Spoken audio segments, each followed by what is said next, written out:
In my previous life, fate played a cruel joke on me. My husband, Michael Reed, drowned unexpectedly, and the news struck me like a bolt of lightning from a clear sky.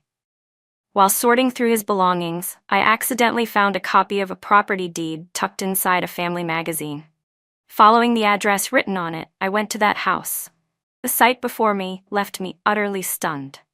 The place was beautifully decorated, warm, romantic, filled with expensive furniture, soft carpets, and a crystal chandelier that still sparkled beneath a thin layer of dust. Compared to our old shabby apartment in the UB complex, it was like heaven and earth. On the walls hung photos of Michael with his first love, Grace Sanders, and their twin children. Every picture captured their once happy life together. On the desk, I found a hastily written farewell note that read, "Grace, since the day you passed away, my life has been a living hell. The pain is unbearable. Now that I've fulfilled my duty as a father and our children have grown into adults, I have nothing left to hold on to. I only wish to be reunited with you in the afterlife." Reading those words felt like being struck by lightning. I stood frozen in place, my body trembling. Then I stumbled out of the room, my heart consumed with rage and despair. At that moment, all I wanted was to rush to his grave and dig it up, just to release the hatred burning inside me. But anger overwhelmed me. My vision blurred, blood surged to my head, and I coughed up a mouthful of blood before everything went black and I collapsed backward. When I opened my eyes again, I was shocked to find that I had gone back in time to the 10th year of my marriage to Michael Reed. I was still at the office, working late to handle last-minute project changes from a demanding client. I was nearly 40, struggling with hormonal imbalance, exhausted, still hunched over my desk like an overworked ox at 10 o'clock at night. Bitterness filled every corner of my heart. Suddenly, my phone rang, breaking the silence. It was the police. They told me that they had found Michael's body in the West Hill Reservoir. At first I thought it was a scam. "This is ridiculous. Go to hell, scammers!" I shouted angrily. The officer on the other end didn't lose his temper. In a calm, professional tone, he recited his badge number and explained, "A man fishing at the reservoir discovered your husband's body. We found his ID on him. Please come to the scene immediately to assist with the investigation." Half in disbelief, I hung up and drove straight to West Hill Reservoir. On the way, I kept calling Michael, but his phone remained off. 40 minutes later, I arrived at the location the police had given me. The night was pitch black. The sound of flowing water and the cries of unseen animals filled the air, eerie and chilling. My legs trembled as I followed the faint glow of flashlights ahead. There, lying stiff and cold on the riverbank, was a man. He was wearing his usual white shirt and black slacks, now soaked and filthy. His shoes were gone, his bare feet were covered in cuts, and blood trickled from his eyes, ears, and nose. When I saw his face clearly, I froze as though lightning had struck me again. It was truly my husband, Michael Reed. After the scene investigation, the autopsy, and a review of the surveillance footage around the reservoir, the police ruled out foul play. The coroner found alcohol in his system, and the official conclusion was accidental drowning while intoxicated. When our twin children, Emily and Ethan, heard the news of their father's death, they rushed home from abroad. Overwhelmed with grief, I fainted several times as my blood pressure soared, and I was finally admitted to the ICU for emergency treatment. It was Emily and Ethan who handled all the funeral arrangements for their father. After I was discharged from the hospital, Michael Reed had already been buried. It wasn't until my children took me to visit his grave that I realized something shocking. They had buried Michael together with his first wife, Grace Sanders. But they had been divorced for more than 20 years. I turned to look at my children in disbelief. My daughter, Emily, spoke calmly. That was Dad's wish. As she spoke, she took a document from her bag and handed it to me. "This is Dad's will. The lawyer gave it to us when my brother and I returned from abroad. You should take a look." My hands trembled as I accepted the document. Just as Emily had said, being buried with Grace Sanders was Michael Reed's personal request. Emily flipped to the last page and continued softly. "This part is about the distribution of assets. All of Dad's life insurance benefits go to me and Ethan. His funds and stocks were purchased before he married you, so they're considered his personal assets. He designated those to us as well. As for the old apartment. She paused briefly before going on.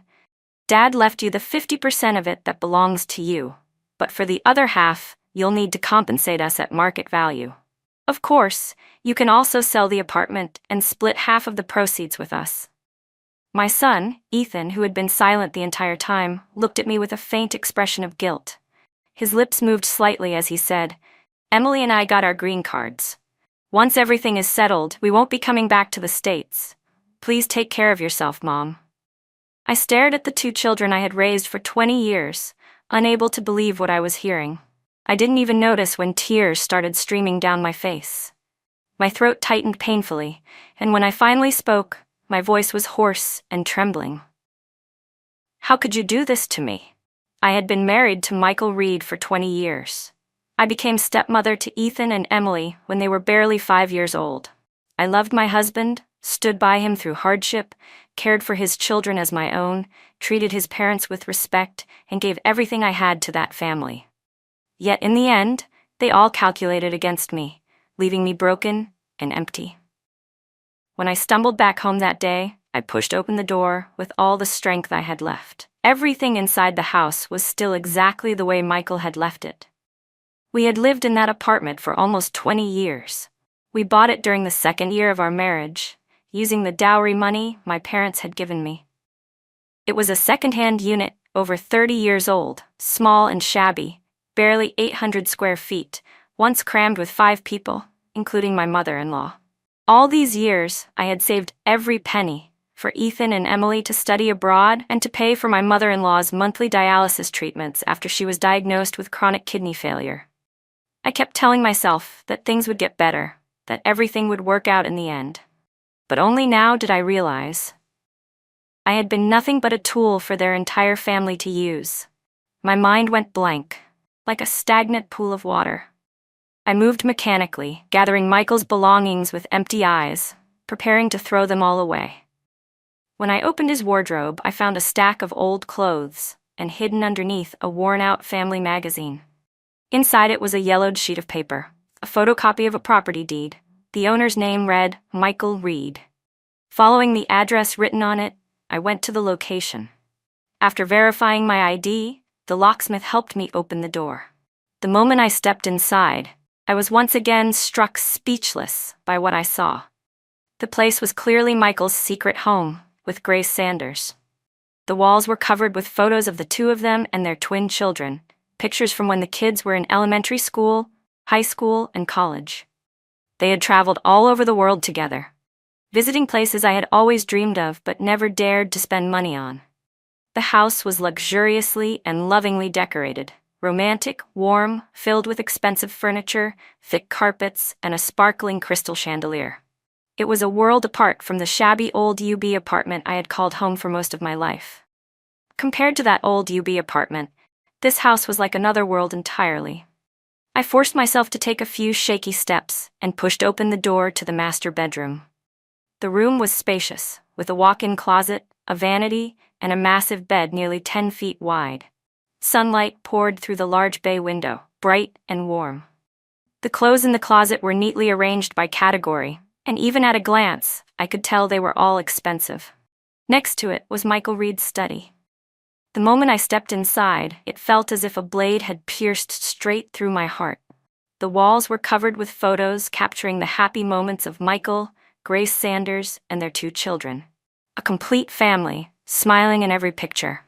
My knees gave out, and I sank into the chair at his desk. On the desk lay an open sheet of paper with a few lines of handwriting that read, "Grace, since you passed away 2 years ago, every day has felt like living in purgatory. The pain is unbearable. Now that my duties as a son are fulfilled and our children have grown, I have nothing left to hold on to. I only wish to meet you again in the afterlife. So it wasn't some drunken accident after all. He had taken his own life. For love." A wave of madness crashed over me. I tore the letter into pieces with shaking hands, ripping it again and again until scraps covered the floor. I didn't know how long I stayed there. My body trembled as I pushed myself up, leaning against the desk for support, then stumbled out of the room. All I could think about was going to Michael's grave, to dig it up to destroy everything, to vent the fury clawing at my chest. But rage consumed me. My chest burned as my blood surged out of control. I coughed up a mouthful of blood, my vision darkened, and I fell backward into nothingness. When I opened my eyes again, I was sitting at a large dining table overflowing with dishes. The room buzzed with noise, clinking glasses, laughter, cheerful conversation filling the air like a tide. It took me a moment to realize where I was. This was the celebration dinner after Ethan and Emily had finished their high school entrance exams. Both had been admitted to the city's best high school, tuition-free for 3 years, and each awarded a scholarship of 6,000 yuan. Michael was beaming with pride, moving from table to table with our children, toasting relatives and friends. Everyone praised him for being such a remarkable professor who had raised 2 outstanding children. Sitting beside my mother-in-law was Grace Sanders, smiling sweetly as she looked at Michael, Ethan, and Emily, her expression soft and radiant, like the picture of a perfect family. I lifted my glass of red wine and downed it in one gulp. The cool, slightly bitter liquid slid down my throat, sharp and real. That pain reminded me I wasn't dreaming. Just as I was lost in thought, a sharp, mocking voice sounded beside me. "You're really lucky, you know that? After all the scandals about you back then, you still managed to marry such a good man. No uterus, no labor pains, and you got yourself 2 perfect kids for free. Some women have all the luck." I turned toward the voice. The speaker was Hannah Yu, a former junior from Michael's university days. She was now teaching at the same university as him, both in the philosophy department. Her voice was loud enough for half the room to hear. Several people glanced our way, eyebrows raised, lips curled, clearly waiting to see a scene unfold. Hannah smirked, tilting her head slightly. "Honestly, Lisa, you're blessed. I heard that 10 years ago you couldn't even get married, even when your family offered a whole apartment as dowry. Who could have imagined Michael would be so blind? With all those women chasing him, he picked you. Unbelievable." I looked at her face, twisted slightly with jealousy, and felt both amusement and pity. I'd heard that Hannah Yu had secretly loved Michael Reed for years, but her best friend Grace Sanders had beaten her to it. By the time Hannah found out, Grace was already 2 months pregnant, and their friendship ended right there. Later, heartbroken, Hannah married someone else. But not long after her marriage, Grace suddenly divorced Michael and moved abroad. Ever since then, Hannah had never gotten over the fact that she hadn't become Michael Reed's wife. That lingering resentment made her lash out at me whenever she could, deliberately pressing on old wounds just to see me flinch. There was a time when I used to feel ashamed of everything that had happened to me. I couldn't lift my head in front of others, so I kept quiet, swallowed every insult, and forced myself to smile. Those same cruel words had been said to me in my past life. And back then, I endured them. It was Ethan and Emily's celebration dinner, and there were teachers, classmates, and even some of Michael Reed's colleagues present. I didn't want to make a scene or embarrass anyone. I had kept silent for dignity's sake. But now, none of that mattered anymore. I slammed my chopsticks down on the table with a sharp crack and shouted, "Yes, I am that lucky. You're jealous that I married Michael Reed, aren't you? If you want my luck so badly, why don't I hand it over to you? Let you fulfill that pathetic crush you've been nursing for over a decade. Then maybe you'll stop prancing in front of me every few days, whispering how I don't deserve him." Hannah Yu's face went pale. She glanced nervously at her husband, who sat a few seats away. "Lisa, are you crazy? What nonsense are you talking about?" she stammered. I gave a cold laugh. "Nonsense? You really want to talk about nonsense? What about all those flirtatious texts you sent Michael? The way you cling to him with those pathetic, lovesick eyes every time you're near? You think I'm blind, and every time you just happen to bring up those disgusting things that happened to me in the past, just to humiliate me?" My voice shook, but I didn't stop. Yes, I was assaulted. Yes, I was beaten so badly that I lost my uterus. But even then, it was Michael Reed who insisted on marrying me. So if you can't stand that, go talk to him about it. The entire room turned to look at us. Hannah's husband's face darkened, his eyes burned into her. Across the room, Michael Reed pushed through the crowd, his expression furious. He glared at Hannah, then grabbed my arm, lowering his voice sharply. Do you know what day this is? There are family and friends here. Why are you bringing up things from the past? I yanked my arm free, my face hard as stone. What did I say? She's the one who started it. Don't tell me you didn't see that. Hannah's husband walked up to her, his expression grim. He grabbed her by the wrist, forcing her to stand, then gave Michael and me a strained smile. Lisa, Professor Reed, I'm so sorry. I just got an urgent call from work. We'll have to leave early. We'll visit another time. Without waiting for a response, he dragged Hannah out of the hall. The banquet hall fell into an awkward silence. The guests exchanged uneasy looks, unsure whether to speak. Then Grace Sanders, who had been sitting quietly before, stood up. She walked over to Michael's side, smiling softly at me, but in her eyes gleamed mockery and disdain. Her voice was smooth and gentle, but every word was sharp. Lisa, no one ever judged you for your past, but there's really no need to flaunt it in public. You're Michael's wife now. Don't you think you've embarrassed him enough? And think about Ethan and Emily. They still call you Mom. How are they supposed to face their classmates after this? Following her gaze, I turned toward Ethan and Emily. Ethan's fists were clenched, his eyes red with anger, while Emily's eyes were filled with tears and resentment. The look on their faces, disgust, shame, disappointment, stabbed through me like knives. Then I remembered that day at the cemetery, how they'd stood there with Michael's will in their hands, urging me to sell the house and give them half the money. The bitterness that rose in my chest made me sneer. Their real mother isn't dead, I said coldly. So tell me, how could I possibly be their mom? Maybe when their real mother dies, we can talk about it then. Grace's smile froze. Her face turned red with anger, and her wide eyes glistened as she glanced helplessly at Michael for support.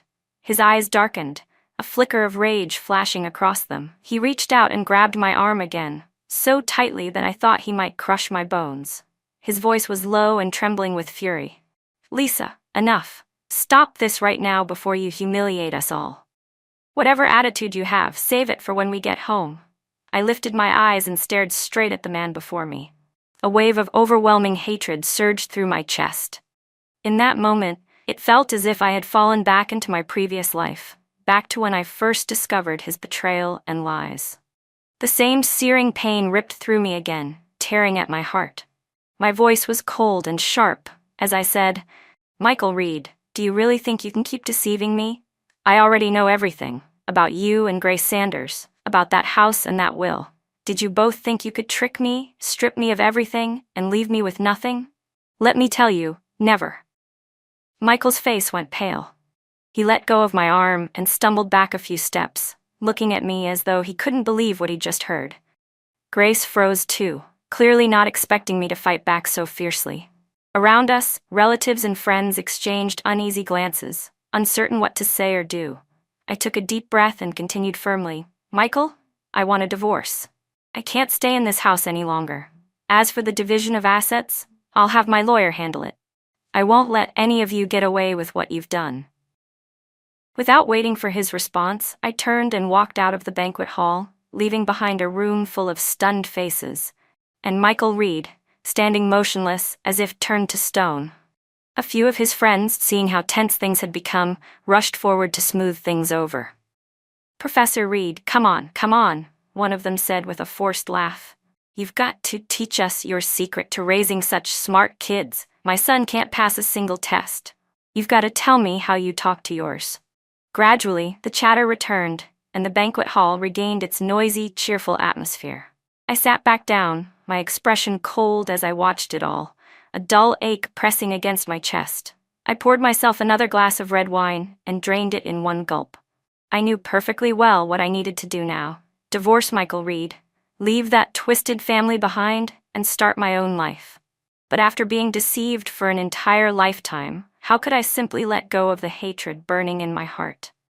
When the dinner finally ended and the guests dispersed, only Michael, his mother, Grace, and their 2 children remained. The old woman's rough, grating voice broke the silence. Lisa, you might not care about your own dignity, but we still have ours. Did you really have to air all that filthy nonsense from before you got married, right in front of everyone? Do you think those things are something to be proud of? With your reputation, And the fact that you can't even bear children. Even if you were never married before, I wouldn't have let my son marry damaged goods like you. You're not worthy of our family or of Michael. Enough, Michael barked, his voice rising. I told you not to bring up the past again. Why can't you just stop? I looked at his mother, strong and healthy at this stage, before her diagnosis of chronic kidney failure. Back then, she didn't need to play nice, didn't need to flatter me, so I'd spend my money and time taking her to dialysis every weekend. In my previous life, after her diagnosis, I had cared for her for nearly 8 years, every single Saturday, without fail. I'd drive her to the hospital, sit with her through her treatments, and prepare special meals with low protein, low salt, and reduced phosphorus and potassium. She died peacefully in the hospital 2 months before Michael took his own life. The filial duty fulfilled he mentioned in his suicide note. That was my doing. A bitter laugh escaped my lips as I said, if it weren't for the injuries I suffered and the surgery that took my uterus, do you really think I would have even looked at Michael Reed? Do you think your son is some kind of prize? Even his so-called professor title was handed to him on a silver platter. If my father hadn't spent months running around, begging his colleagues for recommendations, he'd still be stuck as a low-level lecturer. I took a step forward, my tone icy and cutting. So stop pretending to be righteous when all of you are nothing but hypocrites. The moment my words fell, the entire room went dead silent. For a second, even the air felt frozen. Michael's mother stared at me, her face drained of color, her body trembling uncontrollably. She clearly hadn't expected me to throw those words right in her face. Anger twisted her features until her lips quivered and her breath came out in sharp, uneven bursts. Michael Reed flinched as my words hit their mark. His face twisted in anger as he shouted, "What the hell is wrong with you tonight? Did you take gunpowder for dinner? All this just because Hannah said a few things to you? Was that worth losing your mind over?" Then Emily raised her voice, her tone sharp and trembling with fury. "This is supposed to be mine and Ethan's graduation dinner. Why did you have to talk about that disgusting stuff, about how you were assaulted? How am I supposed to face my classmates now? Why do you always have to ruin everything for everyone?" I took a long, shaky breath, holding back the fire that threatened to burst out of me. "Yeah," I said coldly. "I must have swallowed gunpowder tonight. So what are you going to do about it?" Then I turned to Emily, my voice dripping with sarcasm. "And whether or not you can face your classmates has nothing to do with me. Honestly, I'm surprised you're not the one embarrassed, being short, ugly, and walking around with your nose in the air. I'm the one who should be ashamed to be seen with you." The truth was, Emily really wasn't much to look at. Though she and Ethan were twins, Ethan had inherited his mother Grace's delicate features, tall, handsome, and graceful. But Emily looked exactly like her grandmother, right down to the round face and heavy jawline. For a moment, Emily froze, stunned into silence. Then her face crumpled, and she burst into tears. Crying hysterically, she ran out of the banquet hall on her short legs, her sobs echoing down the corridor. I no longer had the patience to argue with any of them. I grabbed my bag, stood up, and walked out of the hotel without looking back. Outside, the sky had turned completely dark. The summer night air was cool, yet the breeze that brushed my face felt sticky and heavy. I kicked at a few pebbles as I walked, my thoughts tangled and restless. Memories of the past resurfaced, choking me like water filling my lungs. I had been assaulted once. It happened during my senior year of college, when I was interning. I was walking home after a late shift one night when a man followed me into a dark alley. The neighborhood wasn't nearly as safe back then. Many alleys didn't even have surveillance cameras. He grabbed me, covering my mouth and nose. I fought with everything I had, scratching, kicking, clawing. In the struggle, I managed to land a hard kick between his legs. That one kick enraged him. He threw me violently to the ground. He tried twice, but couldn't do anything. His body failed him, and his frustration exploded. Cursing furiously, he yanked up his pants and kicked me in the stomach again and again before tossing me aside like garbage next to a trash bin. My parents searched for me the entire night. When the doctor told them my uterus had been severely ruptured and my bladder damaged, and that the only way to save my life was to remove my uterus completely, My mother fainted on the spot. My father's hair turned white overnight. The man was sentenced to 10 years in prison, but the damage he caused me was beyond repair. I had to wear a catheter bag for 3 months and spent an entire year in therapy before I could even begin to function again. After that, I became withdrawn, insecure, disgusted with myself. I couldn't fall in love. I didn't think I was worthy of anyone. Then I met Michael Reed. He was like a ray of light piercing through the darkness that had consumed my life. I thought he was my salvation, my guiding star. I gave him everything. I loved him with all I had. Even when my mother-in-law was cruel to me, even when Ethan and Emily, influenced by her and by their mother Grace Sanders, resented me and treated me coldly. I still cherished that marriage. I believed in it. I believed in him. But what I never imagined was that the man who once shone like light was in truth the devil hiding behind it, the hand that dragged me back into hell. He destroyed me completely, turning every trace of love and warmth I had ever felt into a blade that cut me to pieces. By the time I got home, it was nearly midnight. The house was dark and silent. They must have already gone to bed. But as I passed the living room, I heard a faint rustling from the balcony. In the stillness of the night, the sound was unnervingly eerie. I turned on the light and walked toward the source. On the balcony sat a narrow bamboo basket, its opening wrapped in a mesh bag. The faint noise came from inside. The sight sent a chill down my spine. My body stiffened, goosebumps covering my arms. The basket was writhing ever so slightly. Inside it was a nest of poisonous snakes. In my previous life, after Ethan and Emily's exam results came out, my mother-in-law insisted it was the blessing of the Buddha she worshipped.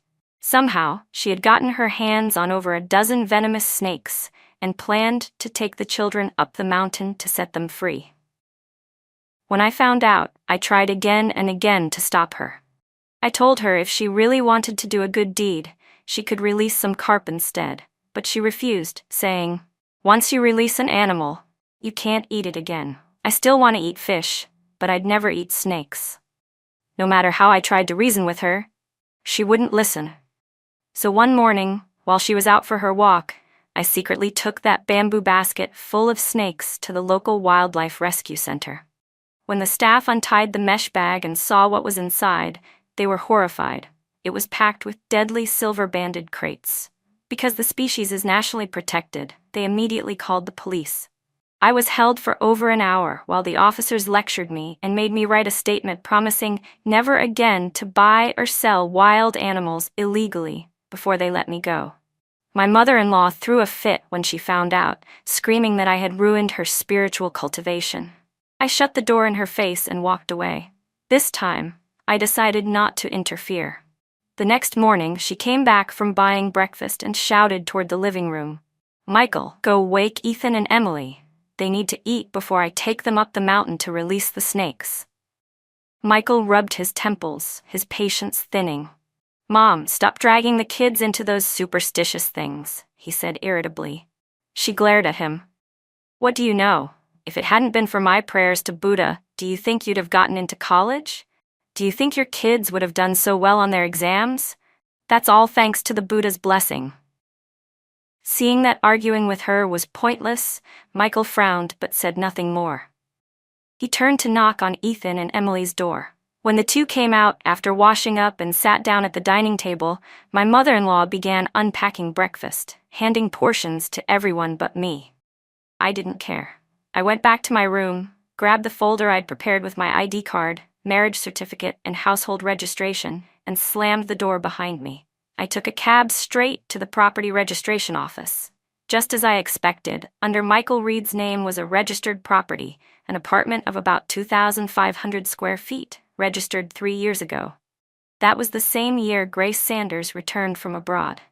The mortgage had been fully paid off just 2 months earlier.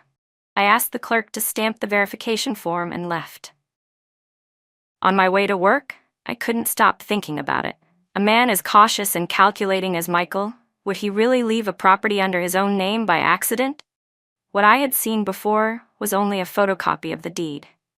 He had always made sure that even his insurance policies listed only his children, Ethan and Emily, as beneficiaries. When we bought our first apartment together, He had already schemed to make sure I got the smaller share. So with this newer property, worth 6 or 7 million yuan, there was no way he'd willingly let me get half. Just as I finished the weekly meeting at work, the landline on my desk rang. I pressed the speaker button. A panicked voice burst out, Ethan, crying and gasping for air. Mom, please come quickly. Grandma got bitten by a snake while we were releasing them. She's in so much pain. She passed out. I can't move her. We're on the southern hill, halfway up the mountain. You know it, the place where we had that picnic last time. There's a huge rock here. Dad's phone isn't working, Mom. I'm scared. The snakes are everywhere. They're crawling all over. Please, come help us. Go away. Don't crawl over here. Ah! His terrified screams filled the room, his voice breaking between sobs. Mom, can you hear me? Please come. Please hurry. I automatically picked up my cell phone, ready to dial 911. But just as my finger hovered over the call button, I stopped. My hand froze midair. Then quietly, I set the phone down. If the Buddha my mother-in-law worshipped could bless her grandchildren with good exam results, then surely he could also keep them safe. That was the thought that crossed my mind as I picked up the phone and said calmly, Ethan, honey, your mom is still out of town. Try calling your dad again or dial 911 for help. There was silence on the other end for about 3 seconds before his trembling voice came back. Mom, I called your office landline. What are you talking about? I lowered my voice. I told you I'm heading out of town for work. The cab's already waiting downstairs. I don't have time to explain. Before he could answer, I hung up. Then I powered off my phone. My mother-in-law had been bitten several times by the silver-banded crates. Ethan was bitten twice on his left calf. Emily, who had been home with cramps from her period that day, was spared by sheer luck. Because they were halfway up the mountain and the forested area was so large, it took rescuers over 3 hours to reach them after the emergency call. By then, both victims were barely clinging to life. After hours of intensive treatment, their lives were saved, but just barely. My mother-in-law's condition was critical. The venom had caused her entire body to convulse and foam at the mouth. The skin around the bite marks had already turned black and necrotic. The doctor warned that this was only the beginning. Her muscles in those areas would likely die completely, and she would probably never walk again. As for Ethan, his leg had gone numb, and the muscles were weak. But that wasn't the worst part. The doctor explained that the crate's venom attacks the nervous system, leading to long-term complications such as memory loss, poor concentration, insomnia, and potential irreversible damage to internal organs. For a student about to start high school, it was devastating. I didn't show up at the hospital until the 3rd day after the incident. Since I had lied about being on a business trip, I had to play the role to the end. When Michael Reed saw me, his face turned crimson with rage.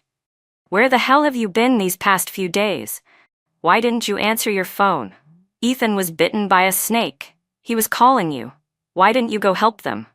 If you'd just brought the rescue team in time, if they'd gotten the serum sooner, none of this would have been so serious. I looked at the two of them lying in their hospital beds, one half conscious, the other staring blankly at the ceiling. My voice trembled with just the right amount of hurt and exhaustion. The company sent me out of town at the last minute. As soon as I got there, my phone was stolen. How was I supposed to know what happened at home? Then I turned the question on him, sharp and accusing. Wait. When I told Ethan to call you, didn't he? Why didn't you go right away? What kind of father does that make you? Michael froze. The fury in his eyes dimmed slightly, replaced with unease. I pressed on, my tone rising with anger. They're your mother and your son. How could you be so cold, so heartless? And now you have the nerve to blame me for it. Tell me, what were you doing that was so important you couldn't go save them yourself? For a brief second, guilt flashed across his eyes. His voice softened, almost defensive. I didn't mean to blame you. I was just worried. You disappeared for 3 days without a word. I was anxious, that's all. But what's done is done. Talking about it now won't change anything. He exhaled and rubbed his forehead. Stay here and look after Mom and Ethan. I'll go home, change clothes, and bring some things. I shook my head firmly. No, I have a ton of work waiting at the office. I need to go back soon. Just hire a nurse here at the hospital. I'll cover the cost. His jaw tightened, teeth grinding audibly, but in the end he nodded.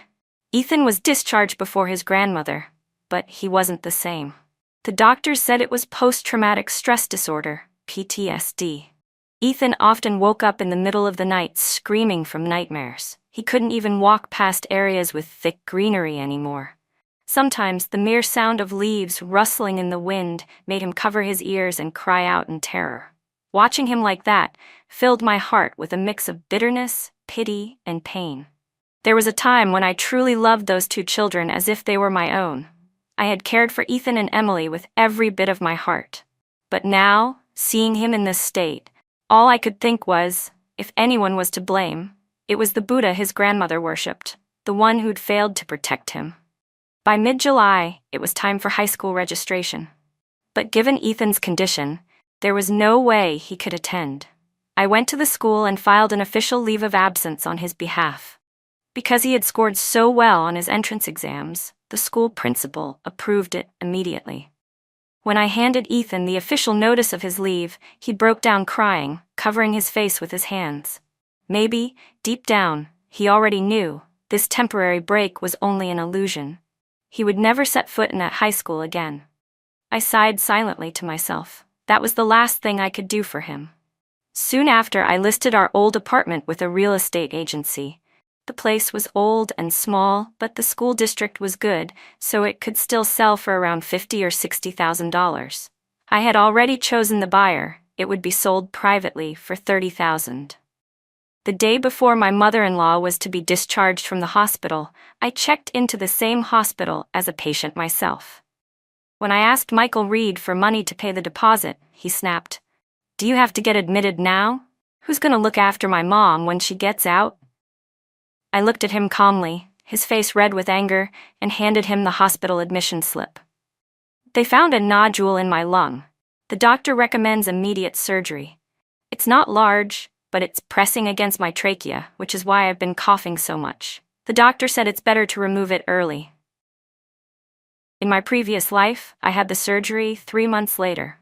This time, I decided to do it ahead of schedule, on purpose. Michael gripped the paper tightly, taking several deep breaths, his jaw clenched as though he might explode. But in the end, he forced himself to stay calm, keeping up the image of a caring husband. He took out his bank card and handed it to me. I called my cousin, who was home from college for the summer, and asked her to stay with me in the hospital for a few days. The day after my surgery, around noon, while my cousin went downstairs for lunch, Michael came into my ward. He pulled out several documents and asked me to sign them. I was still weak from anesthesia and fasting, barely able to sit up.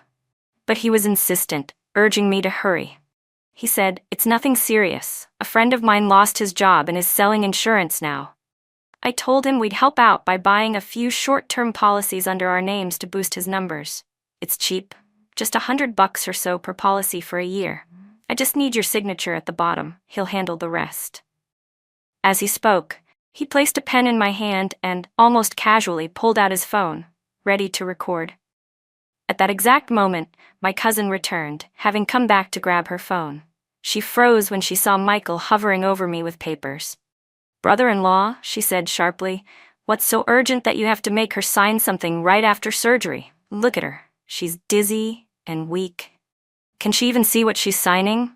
Let me take a look first." As she reached for the papers, Michael quickly gathered them all up and shoved them into his bag, forcing a strained smile. "Oh, look at me. I wasn't thinking. I forgot your cousin just had surgery. I was only trying to help a friend with his insurance quota. She can sign later, once she's feeling better." My cousin narrowed her eyes, her voice dripping with suspicion. "You're not sneaking in some kind of loan document or something shady for her to sign, are you?" It was clearly meant as a joke, but Michael's face changed instantly. The mask of gentleness and composure he always wore cracked. He glared at her, his tone suddenly harsh. "What nonsense are you talking about?" he snapped. "So much for being a college student," Michael Reed snapped. "You really have no manners." Then he turned and hurried out of the hospital room without another word. My cousin looked stunned and hurt. I picked up her phone from the bedside table and handed it back to her, offering an apologetic smile. "Don't mind him," I said softly. "Go grab some lunch downstairs. He's not worth your anger." Still fuming, she pouted and left the room. The next morning, during rounds, the doctor told me that a little movement would help my digestion recover. My cousin borrowed a wheelchair and suggested we take a short walk in the small hospital garden, since the morning air was cool and pleasant. She helped me walk slowly for about 10 minutes, before we grew tired and sat down on a bench behind an artificial rock hill to rest. That was when I heard a familiar voice. "I told you I'd come by tonight. What are you doing here this early?" I turned my head toward the sound. There stood Michael, holding a thermos in one hand and wrapping the other around Grace Sanders' waist. His face showed helpless affection, a doting smile playing on his lips. I pressed my index finger to my lips and signaled for my cousin to stay quiet. Then I leaned slightly behind the rock, hiding myself from sight. Grace's voice came out soft and petulant.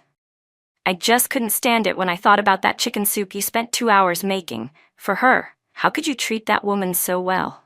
She doesn't deserve it." Michael chuckled and sighed. "Grace, you're 40 years old now. Why are you still jealous like a little girl? Every time I go to your place, who's the one cooking and making soup? It's always you. Now she's sick, and I just brought her food twice. You don't want her to die, do you? If she's gone, who's going to take care of my mom, do the chores, and look after the kids?" Then he lowered his voice slightly. "Or, if you want, we can remarry. I'll tell her to get out immediately." Grace laughed coldly. "I'm not that stupid. I'm perfectly happy being free of that burden. I handed the kids over to her, and you handle all the money, the chores, the parenting. Even a nanny or tutor wouldn't be as devoted as you. Why would I give that up? Being the one who benefits for free is much easier," she smirked. "And your mother, with her temper, who could stand her? Now that she's half paralyzed, I'd be the one stuck taking care of her. No thanks. I like things just the way they are, no responsibilities, no strings." Then, with a teasing smile, she added, "By the way, about that property transfer agreement you mentioned, the one where you were going to trick her into signing the house over to me, did she sign it yet?" Michael's voice darkened. "No. That damn cousin of hers ruined it. I almost had her. It would have worked if not for that girl." Grace waved her hand dismissively. "So what? It's not a big deal if she doesn't sign it herself. But if she finds out later and sues, it'll be a problem. That's a loophole, you know." "I'll find another way," he muttered. Grace gave a slow, amused smile. "I'm not worried. Professor Reed always gets things done. I'll wait." With that, she reached for the thermos in his hand. "Let me at least taste this famous chicken soup you made. I haven't eaten breakfast yet." Michael hesitated but eventually unscrewed the lid for her. Grace lifted the thermos, sniffed it, and took a small sip, only to immediately spit it back in. "Ugh," she grimaced, wiping her mouth. "It's so bland and greasy. It's awful." She handed the lid back to him and sneered. "I'll pass on this disgusting soup. You'd better save it for your good wife upstairs." Michael took out a tissue and gently wiped her lips. "She just had surgery, so the food needs to be light. I didn't add any salt. The chicken must have been too fatty. I'll make another one tonight for you, okay? Wait for me downstairs. I'll take this up to her, then drive you home later." With that, the two of them linked arms and started walking toward the inpatient building, their laughter echoing through the garden. My cousin stood frozen beside me, completely stunned. When Michael turned around and saw me, my face was streaked with tears. His grip on my wrist was so tight that it hurt, but I forced a faint smile at him. The sight of it made tears stream down his face uncontrollably. His eyes were bloodshot as he choked out, "I want to kill those two bastards for you." I gently patted the back of his hand, comforting him softly. "Killing them would be too easy. I want them to live and suffer." After I was discharged from the hospital, I found out that Michael Reed had sent his mother to a rehabilitation center for recovery. He said he was just waiting for me to get better before bringing her back, so I could take care of her again. How considerate of him. Not long after, the real estate agent called to tell me that there was finally a buyer for the apartment. When Michael found out I was selling the house, his face turned pale. "Are you crazy?" he yelled. "If you sell this place, where are we supposed to live?" I smiled faintly. "I'm planning to buy a bigger house. It's too cramped for all of us here." He frowned, his tone tense. "We don't have the money to buy another house, My mom's medical bills, Ethan's rehab, everything costs money. This apartment might be old, but the location's great. The hospital's nearby, and we don't even need to drive. It's convenient. I looked at him meaningfully. Sure, I don't have money. But you do, don't you? You've been a tenured professor for years now, making over $200,000 a year. I've been covering most of the household expenses all this time. Don't tell me you've got nothing saved. He stiffened slightly, trying to look composed. I have some savings, but most of it's tied up in stocks and funds. It's not like I can cash that out immediately. Hearing him mention investments, I decided to press further. If all your money's in stocks and funds, then I need to review the details. Those investments are part of our shared marital assets. I need to make sure the amounts match your income over the years. Of course, Michael Reed had no intention of letting me see any of his investment records. His money had long been funneled elsewhere, into property, no doubt, and even if there were investments, he'd never planned to share them with me. But that was fine. I had my own plan. I made a call to my lawyer, asking him to come over and help us notarize everything. I asked Michael to confirm in writing that as of that day, all of his investments were marital property. He hesitated, scowling. Lisa, what the hell is this supposed to mean? You don't trust me? I smiled calmly and shook my head. Of course I do. But if your investments were made with income earned during our marriage, then legally they're joint assets. Today's notarization is just a formality, unless you're hiding something? Of course not, he snapped. Then why won't you sign? I asked quietly. He froze, momentarily speechless. When it became clear he still wouldn't put pen to paper, I turned to the lawyer. If my husband is secretly transferring assets, how can I legally find out where the money's going? Michael flinched. The pen slipped from his hand and clattered onto the floor.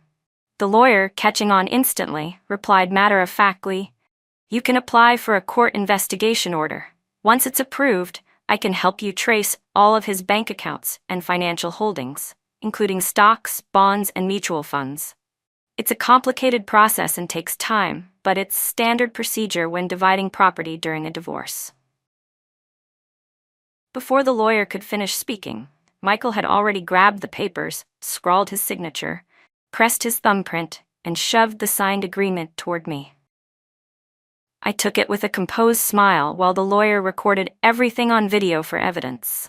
Compared to the monthly transfers he had been sending Grace Sanders, sacrificing half of his so-called investments was probably a small price to pay. A month later, the apartment was finally sold, for exactly $30,000. The buyer was a friend I had arranged in advance. When Michael Reed found out, he was in disbelief.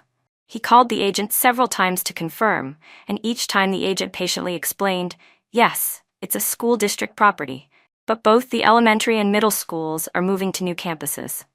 Within 3 years, all the schools in this area will relocate. This place will basically turn into an urban slum. Of course, Michael wasn't stupid. He glared at the agent and snapped, Forget it. The house isn't for sale. The agent calmly pulled out the signed contract with both our names on it. I'm afraid that's not possible. You've already signed the sale agreement. If you breach the contract, you'll owe the buyer 20% of the sale price as a penalty. I smiled faintly and cut in. Let it go. Selling it for $30,000 is already lucky.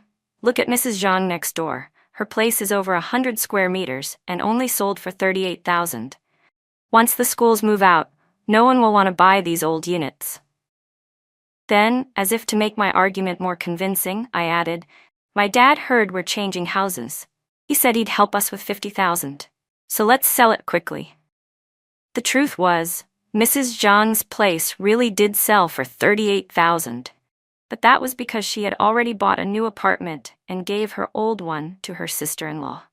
When I mentioned my father's offer, Michael fell silent. The day the $30,000 was transferred into my account, I dumped every cent into the stock market. I went long while my friend on the other end went short.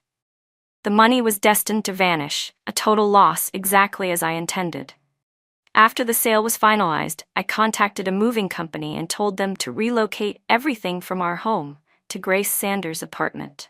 As we arrived, Ethan followed behind me nervously. When he saw the address, his face turned white. It was his biological mother's home. He looked so ashamed he could barely lift his head. I smiled coldly. You should be familiar with this place. I'm sure you even have your own room inside. His face flushed deep red as he rubbed his hands together, fidgeting anxiously. He knocked on the door, but no one answered. Right in front of him, I called the police. And then a locksmith. I'm reporting a case of illegal occupation, I told the officers calmly. Someone has taken over my property and changed the locks. I handed over my identification, the property deed, and the official verification from the housing authority. With the locksmith's help, the door was soon open. When Grace Sanders returned, her arms full of shopping bags, the movers had already finished unloading everything inside. She threw her bags on the ground and screamed at me. Get out! This is my house. Michael bought this place for me. It has nothing to do with you. I pulled out our marriage certificate and waved it in front of her face. This property was purchased during our marriage. It's legally shared between me and Michael Reed. The one who should get out is you. The police confirmed my statement on the spot. Ma'am, one of them said to Grace, this property is registered under Mr. Reed's name, but it is marital property. You have no right to occupy it. You must vacate immediately. If she presses charges, you'll also be liable for financial damages. Grace stood there frozen, tears streaming down her cheeks. Then she fumbled for her phone and tried to call Michael, begging him to come fix the situation. I sneered. Michael can't help you now. He's got bigger problems. 2 days earlier, I had sent all the evidence the private investigator collected, photos, messages, hotel receipts, straight to the disciplinary committee at his university and the local education board. He was probably sitting in a conference room right now, being questioned about his unprofessional conduct. When Michael came home that evening, he already knew what had happened. But instead of exploding in anger, he dropped to one knee in front of me, voice trembling, begging for forgiveness. He claimed he had only lent the house to Grace temporarily, that he was afraid I'd misunderstand, so he hadn't told me. After a long, pitiful monologue, he finally said, Please, Lisa, go talk to your father. See if he can pull some strings and smooth things over. If this gets out, my career will be finished. I swear I'll end things with Grace, completely. He promised that from now on, he would dedicate himself completely to me, that he'd live an honest life and make up for everything he'd done. I stood over him the entire time, looking down, saying nothing. Improper conduct was nothing. It was just the beginning. A much bigger storm was about to break over his head. Using the excuse that I needed to talk to my father, to help him pull some strings, I moved back into my parents' house. Truthfully, I just didn't want to stay under the same roof with him anymore. I knew that once the next wave of consequences hit, Michael Reed might lose control, and I didn't intend to give him a chance to hurt me. A few weeks earlier, I had accidentally stumbled upon one of Michael's old laptops, a model he'd stopped using years ago. Curious to see if there was anything useful inside, I spent a little over $200 to get it repaired. When I opened the files, I was stunned. Hidden in that old computer was undeniable proof that his PhD dissertation had been plagiarized. Nearly 30% of his published paper was directly translated or copied from another scholar's work abroad.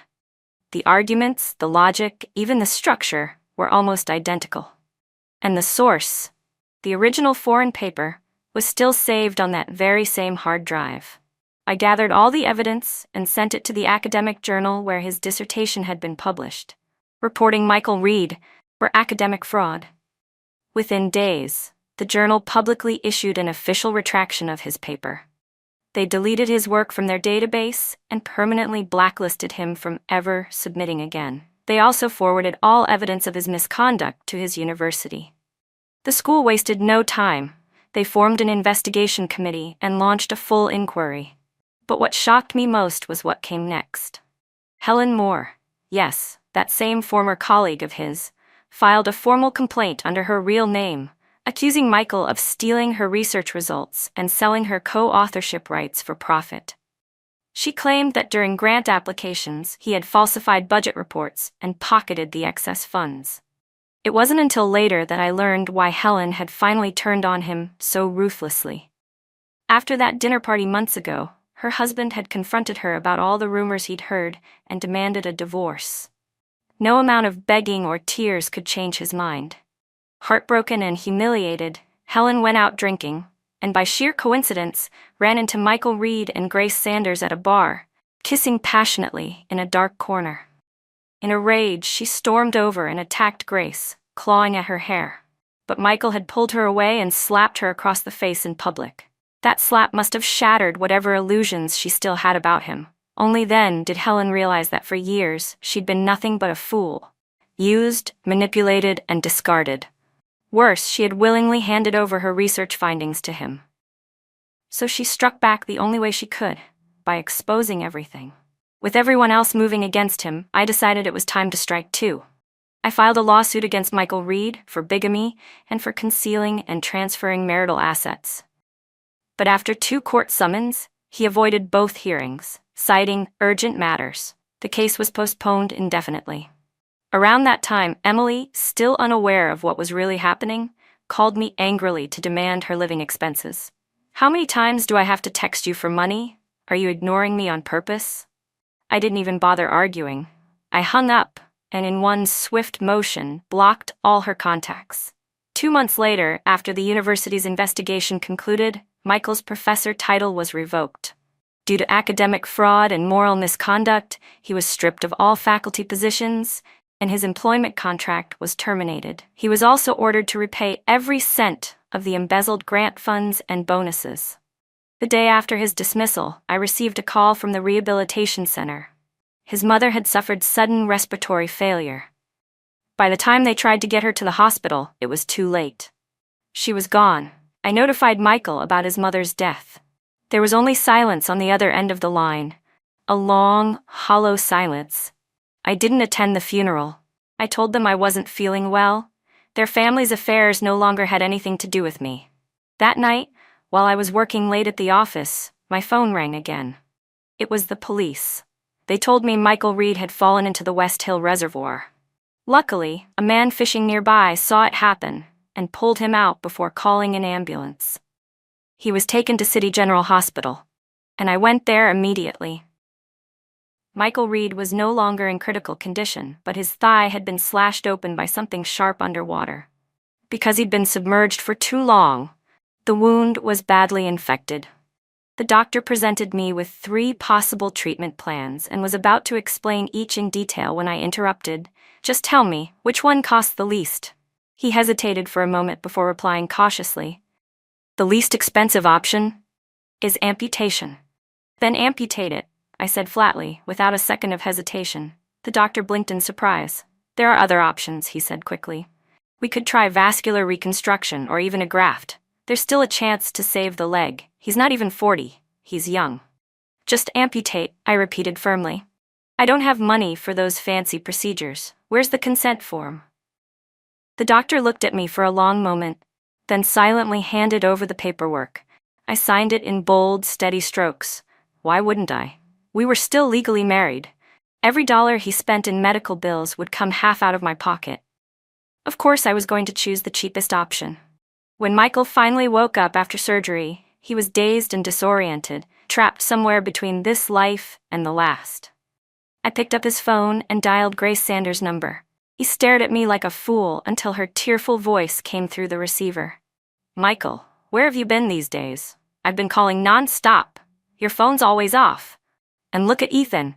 His homeroom teacher says he's distracted and probably dating someone at school. His mental state isn't good and I'm falling apart. What am I supposed to do?" The moment Michael heard her voice, his entire body started trembling. "Grace, you're alive?" he stammered, eyes wide with disbelief. "Didn't you die 2 years ago of pancreatic cancer?" He turned toward me as if seeking confirmation. Grace's voice rose, confused and impatient. "What are you talking about? I'm perfectly fine. Who said I had cancer? Michael, what's wrong with you? And what's this about Ethan? Did something happen while they were overseas? Were they bullied?" Then her tone shifted, sharp and annoyed. "You must have lost your mind. Don't you remember? Your mother took Ethan to release snakes in the mountains. He was bitten. God, you're impossible." Michael's pupils shrank. His body shook violently as he suddenly sat up, throwing off the blanket and trying to swing his legs off the bed.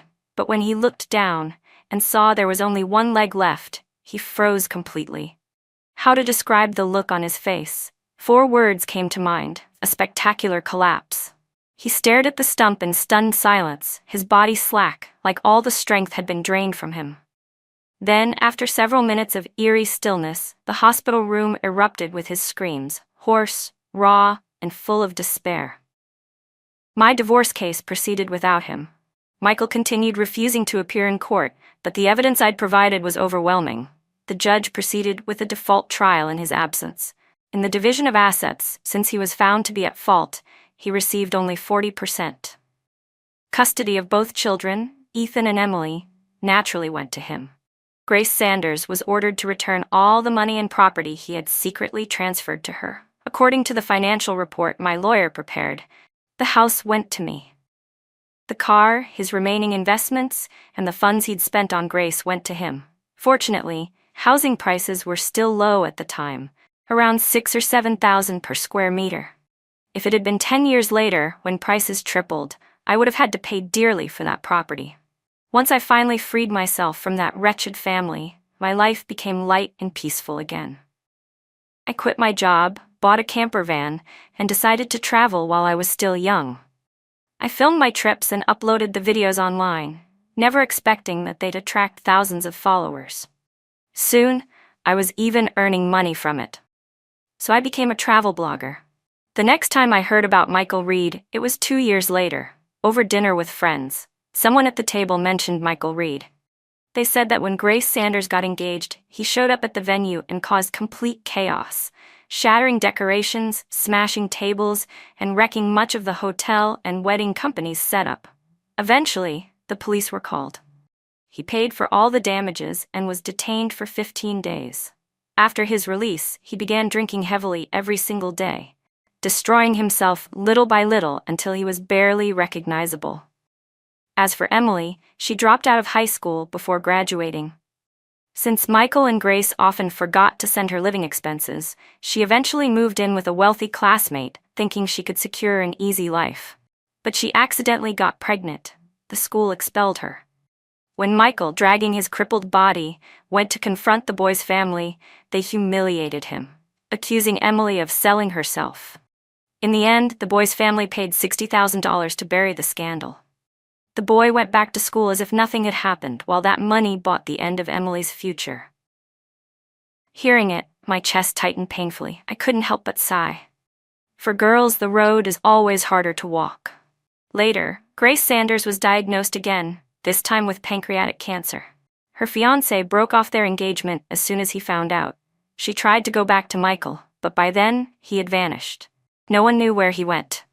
Time passed quickly. Another 2 years slipped by. I no longer felt the urge to travel constantly. Instead, before housing prices skyrocketed again, I bought myself a small villa with a garden. I adopted a cat and a dog and filled the yard with flowers and greenery. One evening after dinner, I was walking my dog through the nearby park when I heard a trembling voice behind me. "Mom." I turned around. It was Ethan. He walked with a slight limp on his left leg, wearing a blue-gray work uniform with the logo Phaeton Machinery stitched over his chest pocket. His eyes were red, his face pale with emotion. I straightened my posture, then smiled gently. "I'm not your mom anymore," I said softly. "You can call me Lisa or Aunt Lisa." He flinched, his eyes filled with tears that spilled down his cheeks. The puppy in my arms struggled and barked, trying to pull forward. I gave a helpless smile. "Snowball's too playful," I said lightly. "He probably wants to run ahead. You can come visit sometime, all right?" Then I turned and continued walking. But as I moved forward, my vision began to blur. In the hazy glow of the streetlights, I seemed to see 2 little figures, one bright-eyed girl and one shy boy, looking up at me from years ago. The boy had asked curiously, "Who are you? Why are you here?" "I'm your mom," I had replied. Their small faces lit up with pure joy. They threw themselves into my arms, laughing and cheering. "We have a mom now. I'm going to tell everyone in kindergarten that I have a beautiful mom." I blinked, and the memory faded into the night. How did we ever end up like this? I stood quietly in the park, the streetlights casting a soft golden glow over the fallen leaves. The evening breeze carried the faint scent of blooming flowers. My little dog ran ahead, then turned back to look at me, as if urging me to move forward. I smiled, peaceful, almost weightless. My life had once been swallowed by betrayal, pain, and deceit. I had lost everything: love, trust, even the best years of my youth. But through that loss, I learned how to love myself, how to let go, and how to rise again. Michael, Grace, and everyone who once hurt me, they were now nothing more than shadows in my memory. I no longer hated them. I no longer needed revenge. All I wanted was the peace I had finally earned with my own hands. I lifted my gaze to the night sky. In the silence, I could hear my heart beating, steady, strong, and free. From this moment on, my life belongs only to me.